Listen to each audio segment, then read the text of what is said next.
আল্লাহ রসুল বলেছেন আখিরি জামানায় মসজিদগুলো হবে সুসজ্জিত, সাজানো গোছানো, চাকচিক্যময় মসজিদ হবে, কিন্তু হেদায়েত থেকে শূন্য। হেদায়েত থেকে কি শূন্য?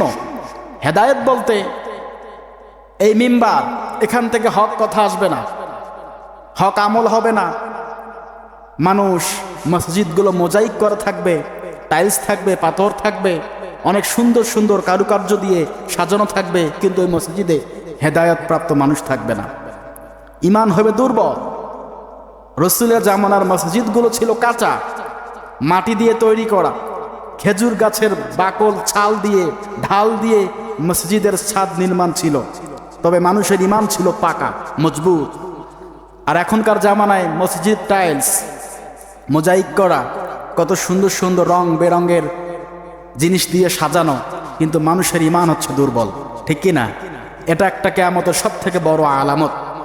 এটাকে বলা হয় আলামতে কবরা, অর্থাৎ কিয়ামতের বড় একটা আলামত। কিয়ামতের আলামতকে দুই ভাগে ভাগ করা যায়।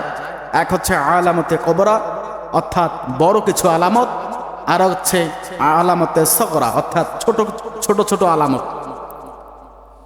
মসজিদগুলো হবে সুসজ্জিত, হেদায়েত থেকে শূন্য। মানুষ সঠিক পথ বেছে নিতে পারবে না, সবাই একরকম কথা বলবে, কে শুনবে কার কথা? সবাই নিজেরটাই বুঝবে। এই সময় আল্লাহ পাক রব্বুল আলামিন তার হাবিবকে জানিয়ে দিয়েছেন, হাবিব আপনি বলে দেন আপনার উম্মতরা যেন দুইটা জিনিসকে আঁকড়িয়ে ধরে। কয়টা জিনিসকে? দুইটা জিনিসকে আঁকড়িয়ে ধরে। কিতাবুল্লাহ, আমি আল্লাহ পাকের কিতাব, ওয়া সুন্নাতে রাসূল, এবং তুমি রসুলের সুন্নত তারা যেন আঁকড়িয়ে ধরতে পারে, তাহলে তারা পথভ্রষ্ট হবে না।